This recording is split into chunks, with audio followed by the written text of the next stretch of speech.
Hello नमस्कार दोस्तों, स्वागत है आपका आपके यूट्यूब चैनल लर्न विद रजत में और मेरा नाम है रजत। दोस्तों, जैसा कि मैंने आपसे प्रॉमिस किया था कि मैं आपको UP triple S C PET exam का जो प्रीवियस ईयर का पेपर है वहाँ से ग्राफ के क्वेश्चंस आपको करवाऊँगा। और इसी क्रम में मैंने कल आपको यूपी ट्रिपल एस सी द्वारा आयोजित पीईटी एग्ज़ाम का जो सेट 1 था, है ना, शिफ्ट 2 का सेट 1 मैंने आपको करवा दिया था। और आज मैं लेकर आ चुका हूँ शिफ्ट 1 का, आज मैं लेकर आ चुका हूँ आपको शिफ्ट 1 का सेट ए।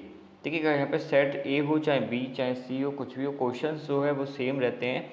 शिफ्ट वाइज बस क्वेश्चन चेंज होते हैं, यानी कि आप एक शिफ्ट का कोई भी सेट लगा लीजिए, क्वेश्चंस आपको सारे सेम मिलते हैं। लेकिन सबसे पहले मैं आपसे बस एक रिक्वेस्ट करना चाहूँगा कि अगर आप इस चैनल को पहली बार विजिट कर रहे हैं तो प्लीज़ चैनल को अभी सब्सक्राइब कर लीजिए, क्योंकि मैं ऐसे ही लगातार आपके लिए इन्फॉर्मेशनल वीडियोस ज़रूर लेकर आता रहता हूँ। और मेरी कोशिश रहती है कि डेली ही आपको कुछ ना कुछ ऐसा कंटेंट दिया जाए जिससे आपके एग्ज़ाम में आपको हेल्प हो पाए। और अगर आपको ये वीडियो पसंद आए तो प्लीज़ इस वीडियो को ज़रूर लाइक कीजिएगा, क्योंकि जब आप मुझे लाइक और सब्सक्राइब करते हैं तो मेरा मोटिवेशन का लेवल हो जाता है हाई, और मैं इस तरीके के ज़्यादा से ज़्यादा कंटेंट बनाने के लिए मोटिवेट हो पाता हूँ। देखिए, एक छोटी सी इन्फॉर्मेशन दे दूँ आपको इस वीडियो को स्टार्ट करने से पहले कि अगर आप UP triple S C PET exam की या देश में होने वाले किसी भी वनडे एग्ज़ाम की तैयारी कर रहे हैं और आपको उसमें करंट अफेयर्स की तैयारी करनी है, तो देखिए, करंट अफेयर्स के लिए आपको हमारे टेलीग्राम चैनल को ज्वाइन कर लेना है अभी के अभी। और इसका लिंक आपको मिल जाएगा डिस्क्रिप्शन बॉक्स में। और वहाँ पर मैं आपको फ्री पीडीएफ प्रोवाइड करता हूँ मंथली वाइज। जी हाँ दोस्तों, वहाँ पर मैं आपको फ्री पीडीएफ प्रोवाइड करता हूँ मंथली वाइज। और वहाँ पर उस पीडीएफ में आपको पता ही है, जितने लोग जुड़े हैं उनको पता है कि उस पीडीएफ में हर एक जो कंटेंट होता है, सब चीज़ होती है, जैसे कि अंतर्राष्ट्रीय परिदृश्य हो, चाहे राष्ट्रीय परिदृश्य हो, चाहे स्पोर्ट्स हो, चाहे सूचकांक हो, चाहे नियुक्तियाँ हो, मतलब हर मंथ में जो जो इम्पॉर्टेंट चीज़ें होती हैं उसमें हर चीज़ मैं सेक्शन वाइज आपको देता हूँ। एक बार आप ज़रूर चेकआउट कीजिएगा, टेलीग्राम का लिंक जो है वो डिस्क्रिप्शन बॉक्स में मिल जाएगा।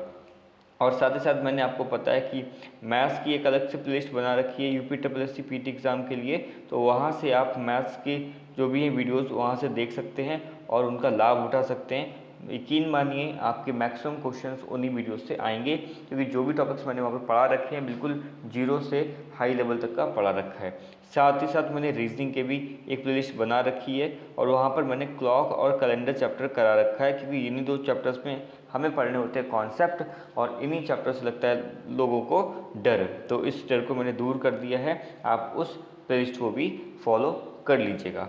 उम्मीद है आज की जो इन्फॉर्मेशन है आपको मिल चुकी होगी। और अब हम लोग बढ़ते हैं अपना सीधा क्वेश्चन की तरफ। ये जो पेपर है आपको बताया मैंने, ये शिफ्ट 1 का पेपर है और शिफ्ट 1 का सेट नंबर ए है। और देखिएगा, हम लोग इस बार भी बहुत आसानी से क्वेश्चंस को करने वाले हैं। तो देखिएगा क्वेश्चन क्या है। प्रश्न 81 से लेकर 85 के बीच में है। क्या है, ग्राफ में एक परीक्षा में 7 छात्रों के इतिहास और भूगोल के अंकों का अनुपात दर्शाया गया है। देखिए क्या दिया गया है, ये 7 स्टूडेंट्स हैं। कितने स्टूडेंट्स हैं? 7 स्टूडेंट्स हैं। एक मिनट, हाँ, ये देखिएगा, खुल जाए भाई, खुल गया। चलिए, ये 7 स्टूडेंट्स हैं, आप देख सकते हैं यहाँ पे। इनमें हर स्टूडेंट का क्या दे रखा है आपको, इतिहास यानी कि हिस्ट्री और ज्योग्राफी के मार्क्स का रेशियो दे रखा है। बहुत ध्यान से समझिएगा, इतिहास और भूगोल के अंकों का अनुपात दे रखा है। देखिएगा, पहले स्टूडेंट का अनुपात कितना है, 0.65, दूसरे का है 0.85, तीसरे का 0.35। इस तरीके से ये अंकों का क्या है, अनुपात, वो भी किसके अंकों का, हिस्ट्री और ज्योग्राफी का। ध्यान से सुनिएगा, इसको ज्योग्राफी अपॉन हिस्ट्री मत कर दीजिएगा, जैसा दे रखा है वैसा ही समझिएगा। अगर आप इसको उल्टा समझ जाएंगे तो गलती आप कर बैठेंगे। चलिए फिर क्वेश्चन की ओर बढ़ते हैं। क्वेश्चन क्या कह रहा है, क्वेश्चन कह रहा है कि कितने छात्रों ने भूगोल की अपेक्षा इतिहास में ज़्यादा अंक अर्जित किए। मतलब ऐसे कितने स्टूडेंट हैं जिन्होंने हिस्ट्री में ज़्यादा अंक पाए हैं as compare to the geography, भूगोल से। तो अब यहाँ पर तो रेशियो दे रखा है, ऐसे तो डेटा दे नहीं रखा कि भाई हिस्ट्री में कितने नंबर हैं और ज्योग्राफी में कितने नंबर हैं। तो हम क्या करेंगे, देखिएगा, बड़ा सिंपल सा कॉन्सेप्ट होता है रेशियो का। जैसे कि अगर कुछ चीज़ लिखी, मैंने यहाँ पे लिख दिया 5/5, अगर दोनों मैंने न्यूमरेटर और डिनोमिनेटर बराबर रखे हैं तो ये वैल्यू कितनी आ जाएगी, ये वैल्यू आ जाएगी 1, ठीक है। लेकिन अगर मैं क्या करता हूँ, न्यूमरेटर की वैल्यू बढ़ा देता हूँ, जैसे इसको मैंने कर दिया 10 और ये हमारा 5 ही रहा, तो ये जो वैल्यू होगी वो 1 से ज़्यादा हो जाएगी। ये कितनी हो गई वैल्यू, 2 हो गई। या अगर मैं यहाँ पे 8/5 करूँ तो ये 1 पॉइंट समथिंग वैल्यू हो जाएगी, ठीक है, 1.6 के आसपास वैल्यू हो जाएगी। लेकिन अगर हम न्यूमरेटर को क्या करें, डिनोमिनेटर छोटा रखें, जैसे इसको हम रखते हैं 2 और इसको रखें 5, तो ये कितना आ जाएगा, ये आ जाएगा 0.4, यानी कि अब ये वैल्यू जो होगी वो 1 से छोटी हो जाएगी। तो हमें क्या करना है, सिंपली हमसे पूछा गया कि इतिहास में ज़्यादा होने चाहिए नंबर भूगोल से, यानी कि ऊपर जो न्यूमरेटर की वैल्यू है वो डिनोमिनेटर से ज़्यादा होगी, तो इसका मतलब जो हमारा रेशियो होगा वो 1 से क्या होगा, ज़्यादा होगा, 1 से क्या होगा, ज़्यादा होगा। तो बस हमें वही रेशियोज़, वही डेटा यहाँ पे कलेक्ट करना है जहाँ पर वैल्यूज़ 1 से ज़्यादा हों। उम्मीद है कॉन्सेप्ट समझ रहे होंगे कि हमें क्या लेना है कि इतिहास में अंक ज़्यादा हों एज़ कम्पेयर टू भूगोल। भूगोल कहाँ पे है, भूगोल जो है वो है डिनोमिनेटर में, और हिस्ट्री यानी कि इतिहास कहाँ है, न्यूमरेटर में। तो हिस्ट्री के अंक ज्योग्राफी से अगर ज़्यादा होंगे तो जो सॉल्व करने की वैल्यू आएगी वो हमेशा 1 से क्या आएगी, ज़्यादा ही तो आएगी। और 1 से ज़्यादा आएगी तो हमारे पास डेटा कौन कौन से आ गए, एक ये आ गया, एक ये आ गया और एक ये आ गया, यानी कि 3 छात्र ऐसे हैं जिनके इतिहास में जो नंबर हैं वो भूगोल से ज़्यादा आए हैं, इसलिए इसका ऑप्शन नंबर बी सही होगा। ऑप्शन नंबर क्या होगा सही, माफ़ कीजिएगा, ऑप्शन नंबर क्या सही होगा, ऑप्शन नंबर इसका बी बिल्कुल सही हो जाएगा। 3 छात्र ऐसे हैं जिनके इतिहास में नंबर ज़्यादा हैं एज कम्पेयर टू भूगोल, ठीक है। मैंने बहुत ज़्यादा एलेबोरेट कर दिया इस आंसर को, बहुत विस्तृत में इसको समझा दिया है। अब आप आसानी से सारे क्वेश्चंस लगा पाएंगे। आगे देखते हैं, निम्नलिखित में से किन छात्रों को भूगोल की अपेक्षा इतिहास में कम अंक मिले हैं। अब देखिएगा उसका बिल्कुल रिवर्स क्वेश्चन है कि अब आपको बताना है कि ऐसे कितने स्टूडेंट्स हैं जिनको भूगोल की अपेक्षा इतिहास में नंबर कम मिले, यानी कि यहाँ पर जो न्यूमरेटर वाला डेटा है वो कम होना चाहिए, वैल्यू कम होनी चाहिए एज़ कम्पेयर टू डिनोमिनेटर। तो जब आप इसको डिवाइड करेंगे तो वैल्यू हमारी 1 से कम आएगी, यानी कि 0 पॉइंट समथिंग वैल्यू आएगी। आइए देख लेते हैं ऐसे कितने स्टूडेंट्स हैं जिनकी वैल्यू 1 से कम आ रही है। तो ऐसे स्टूडेंट्स हैं यहाँ पे, एक ये 0.65, 0.85, 0.35 और एक है 0.95। तो हमसे अगर संख्या पूछता तो हम सीधा बताते कि ऐसे 4 स्टूडेंट्स हैं, लेकिन हमसे पूछा है भाई कौन से नंबर के स्टूडेंट्स ऐसे हैं। तो भाई एक पहले नंबर का स्टूडेंट है, ठीक है, फिर दूसरे नंबर का स्टूडेंट है, तीसरे नंबर का स्टूडेंट है और ये 6वें नंबर का स्टूडेंट है। तो 1, 2, 3 और 6, तो 1, 2, 3 और 6 इसका राइट आंसर होगा। तो 1, 2, 3 और 6 इसका सही जवाब हो गया। अगर सीधा पूछता कि भाई कितने ऐसे स्टूडेंट हैं तो हम सीधा बोलते 4 स्टूडेंट्स हैं, लेकिन यहाँ पे उन्होंने स्टूडेंट की संख्या नहीं पूछ के स्टूडेंट को मतलब बारी बारी से पूछा है, तो हमने उसको बता दिया। उम्मीद है आपको ये क्वेश्चन भी आ गया होगा, आसान सा क्वेश्चन था। आगे बढ़ते हैं क्वेश्चन नंबर 83 पे, और क्वेश्चन नंबर 83 क्या बोल रहा है, ध्यान से देखिएगा। भूगोल में छात्र 3 से 4 के मध्य अंक की प्रतिशत बढ़त है। एक बार फिर से पढ़ लेते हैं इसको। भूगोल में छात्र 3 से 4 के मध्य अंक की प्रतिशत बढ़त है। Percentage increase of marks in geography from student 3 to 4। Student 3 to 4 में देखिएगा, यहाँ से स्टूडेंट 3 है और यहाँ पर स्टूडेंट ये 3 है। अरे भाई आ गया, चलिए स्टूडेंट 3 है और ये स्टूडेंट 4 है। इसका रेशियो है 0.35 और इसका रेशियो है 1.25। कह रहा है कि भाई स्टूडेंट 3 से स्टूडेंट 4 पे जाने पर ये बताइए कि ज्योग्राफी में मार्क्स कितने बढ़े हैं। देखिए अगर यहाँ पर सीधा वो बताता कि ज्योग्राफी में मार्क्स 3 नंबर वाले स्टूडेंट के इतने थे और 4 नंबर वाले के इतने थे, तो हम सीधे उसको क्या करते, सब्सट्रैक्ट कर देते और हमारा आंसर आ जाता। यहाँ पर उन्होंने ऐसा कुछ दे नहीं रखा है, यहाँ पर हमें तो चीज़ें रेशियो में दे रखी हैं। किस में दे रखी हैं, रेशियो में दे रखी हैं। तो रेशियो में हमें ऐसा फाइंड आउट करना संभव नहीं हो पाएगा कि हम इसमें बता पाएँ कि 3 से 4 पे जब हम छात्र पे मूव करें, है ना, तो इसमें उसकी ज्योग्राफी में कितने नंबर बढ़े हैं। रेशियो को देख के हम ये चीज़ नहीं बता पाएंगे, इसलिए इसका आंसर जो हो जाएगा वो इसका आंसर हो जाएगा कि आंकड़े जो हैं वो पर्याप्त नहीं हैं। आंकड़े क्या हैं? पर्याप्त नहीं है। इसका सही आंसर आंकड़े पर्याप्त नहीं, यानी कि ऑप्शन नंबर डी हो जाएगा। देखिए मैं बहुत आसानी से, बहुत स्लो तरीके से आपको समझाने की कोशिश कर रहा हूँ ताकि कोई नया जो स्टूडेंट है वो भी आसानी से समझ पाए। और अगर आपको ये सेशन पसंद आया तो प्लीज़ मेक श्योर आप सब्सक्राइब का बटन ज़रूर दबा दीजिएगा, क्योंकि आपके लिए मैं लगातार इसी तरीके से कंटेंट लाता रहता हूँ और ये सीरीज़ अब लगातार कंटिन्यू चलती रहेगी। आपको मैं सारे ग्राफ के क्वेश्चंस कराऊंगा, ये तो प्रीवियस ईयर के हो गए, साथ ही साथ मैं अलग से भी आपको क्वेश्चन कराऊंगा ताकि आपके यूपीडब्ल्यूएससी पीटी का जो एग्ज़ाम है उसमें जो ग्राफ के क्वेश्चंस आए आप वहाँ पर हल कर पाएँ। इसी के बाद मैं टेबल के भी क्वेश्चंस लेके आऊँगा, तो प्लीज़ बने रहिएगा चैनल के साथ। बढ़ते हैं अगले क्वेश्चन की तरफ। अगला क्वेश्चन क्या है? अगला क्वेश्चन है हमारा इतिहास या भूगोल के अधिकतम अनुपात और न्यूनतम अनुपात का अंतर बताइए। इतिहास और भूगोल का अधिकतम अनुपात और न्यूनतम अनुपात, उसका अंतर बताइए। तो ज़रा अधिकतम अनुपात देख लेते हैं वो कितना है। वो देखिए ये है 1.55, जहाँ पे ग्राफ सबसे ऊपर है वही वैल्यू सबसे ज़्यादा होती है। और न्यूनतम अनुपात कहाँ पे? जो ग्राफ सबसे नीचे है वो है 0.35। कह रहा है इनका डिफरेंस बताइए, तो भाई कर दीजिए। 1.55 में से 0.35 को माइनस कर दीजिए, ये कितना आएगा हमारा? 0। ये आएगा हमारा 2 और ये आएगा 1, यानी कि 1.20 इज़ द राइट आंसर। और ये हमारा आंसर हो जाएगा डी। हमारा आंसर क्या हो जाएगा?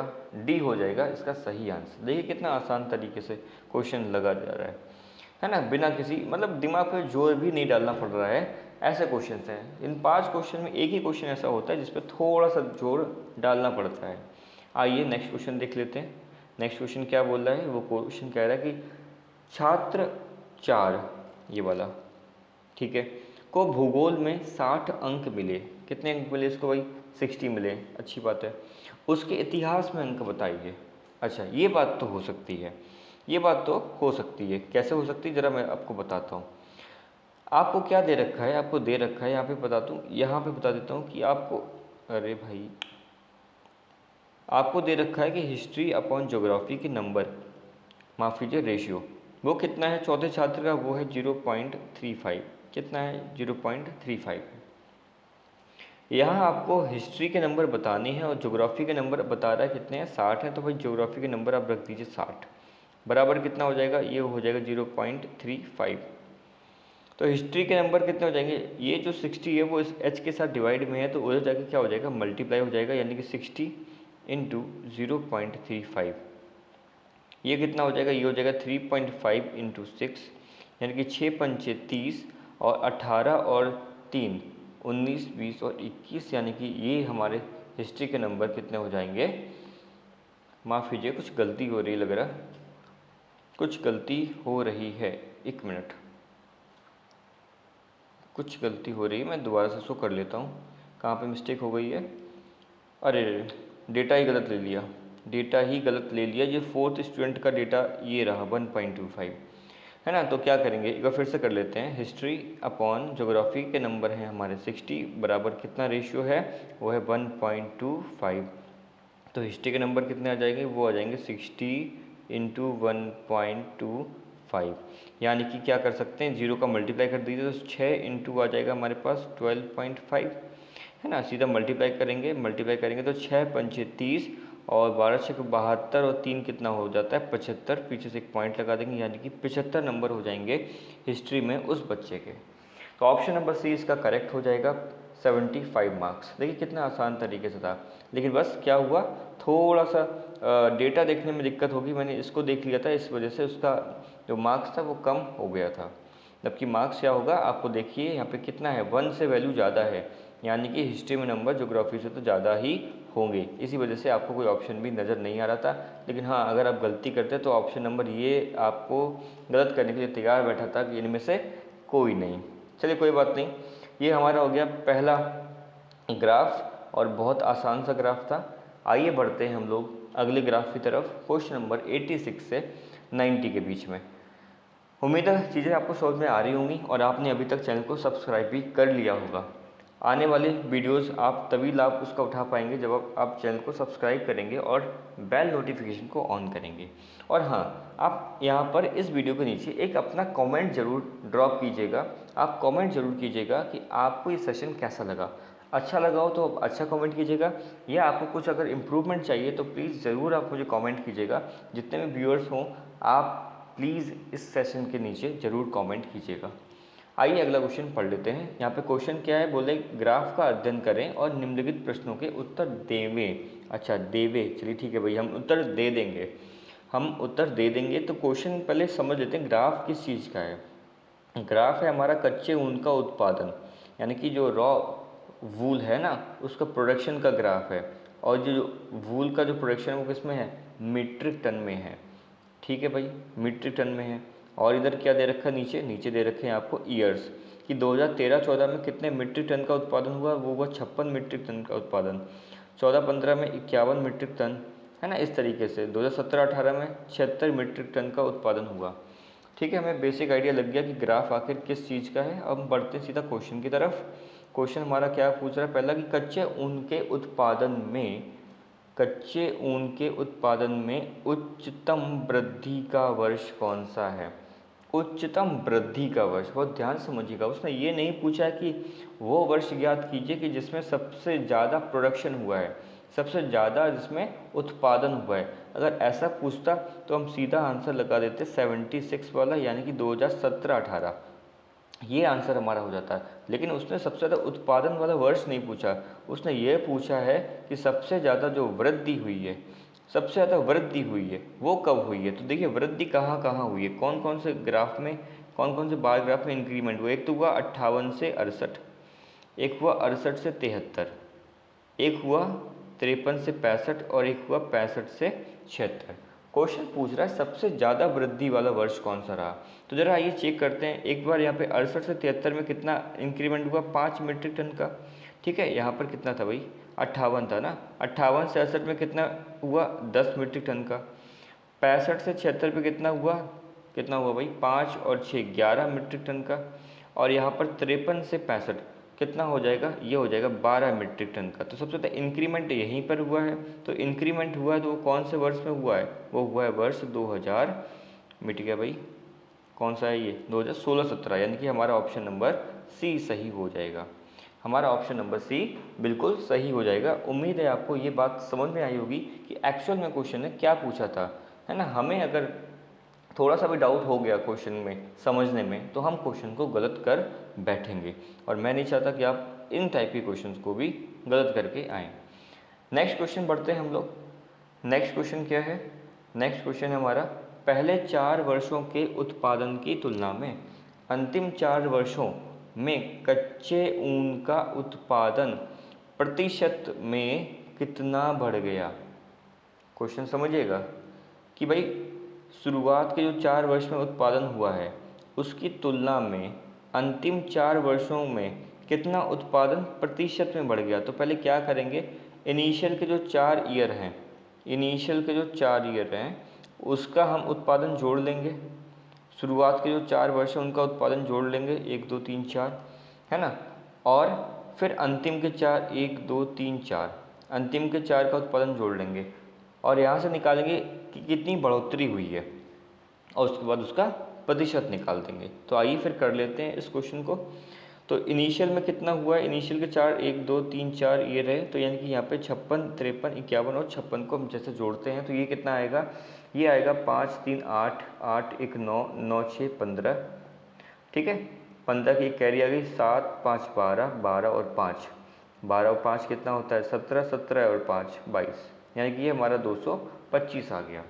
आइए अंतिम 4 वर्षों की भी बात कर लेते हैं। ये कितना आएगा, ये आएगा 8 3 11, 11 और 19, 19 और 5 6 25, 2 कैरी आ गया, 7 2 9, 15 20, 20 और 27। ठीक है, ये शुरू के 4 वर्षों का उत्पादन है, ये अंतिम के 4 वर्षों का उत्पादन है। तो कितना इंक्रीमेंट आया, तो ज़रा देखिएगा, ये 50 बढ़ गया। कितना बढ़ गया, 50 बढ़ गया। और 50 बढ़ा किस पे, 225 पे। तो बस प्रतिशत निकालना है। तो 50 बटे 25, माफ़ी 225 इंटू 100, हमें बस इसको सॉल्व कर लेना है।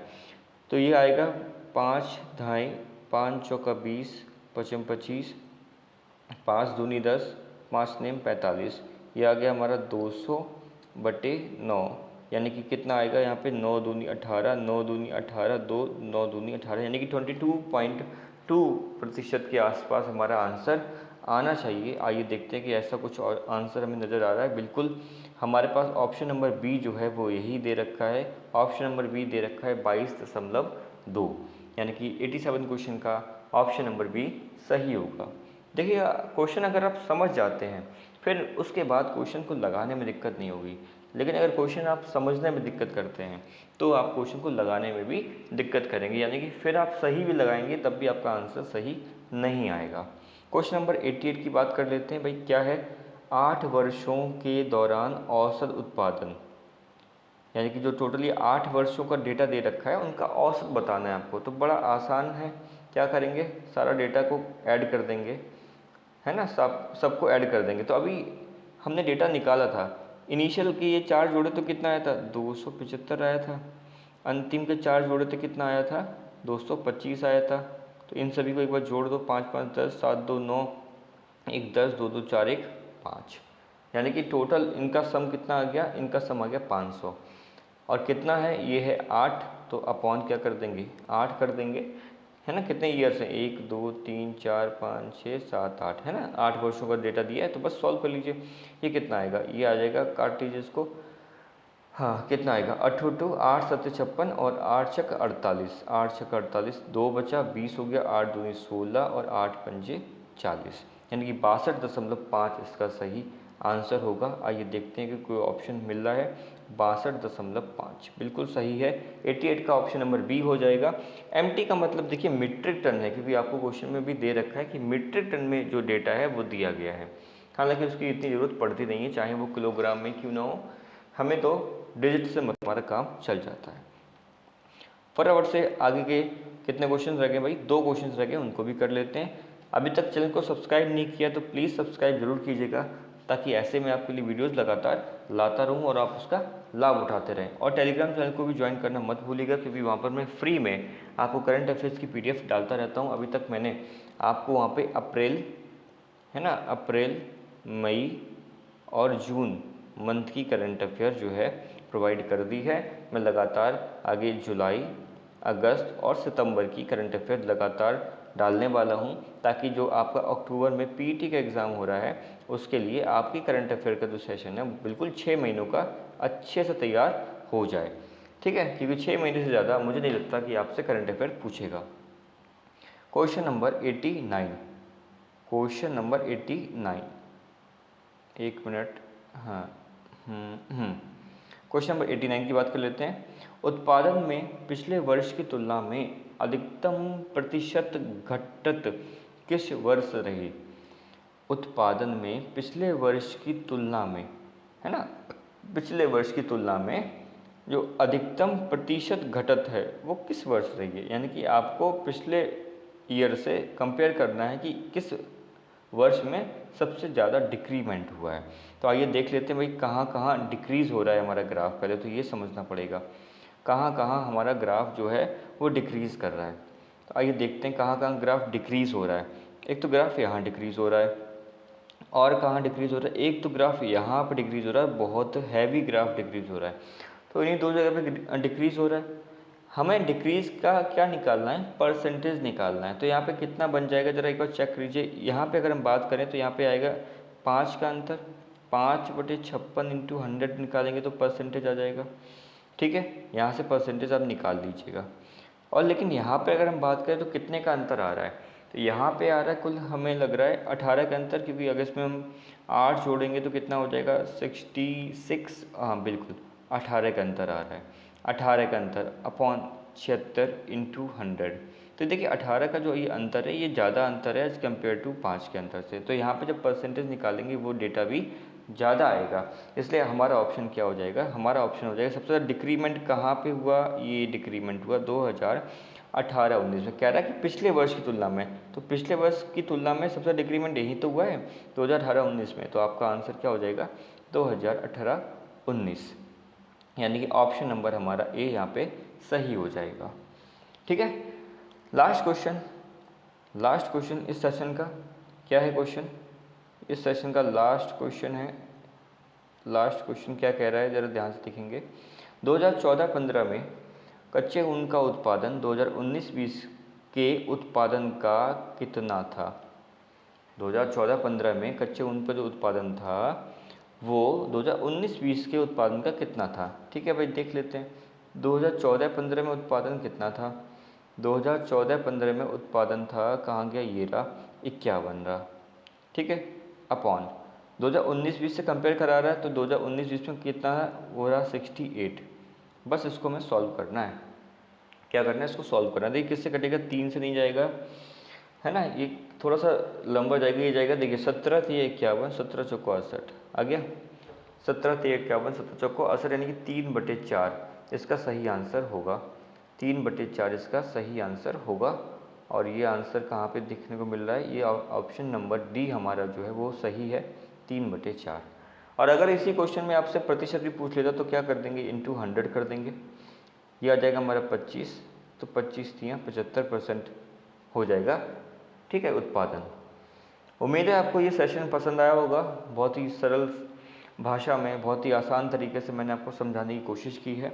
इसी तरीके से मैं जब आपको तालिका पढ़ाऊँगा, टेबल पढ़ाऊँगा, तो उसके भी यहाँ से क्वेश्चंस पहले करवाऊँगा, फिर नए क्वेश्चन जो भी बन सकते हैं मैं उनको करवाऊँगा। तो प्लीज़ चैनल को आप सब्सक्राइब करना मत भूलिएगा, चैनल को सब्सक्राइब करना मत भूलिएगा, क्योंकि आपको ऐसे ही लगातार कंटेंट डेली मिलता रहेगा UPSSC PET एग्ज़ाम के रिलेटेड। ठीक है, आप अभी जाइए और चैनल को पूरा चेकआउट कीजिए, आपको कंटेंट की कमी नहीं मिलेगी, और वो भी क्वालिटी कंटेंट। ठीक है, क्वालिटी कंटेंट कम से कम टाइम में। ठीक है, फिर चलिए मिलते हैं किसी और वीडियो में। तब तक के लिए आप अपनी पढ़ाई करते रहिए, क्योंकि एग्ज़ाम में बहुत कम समय रह गया है। Thank you so much.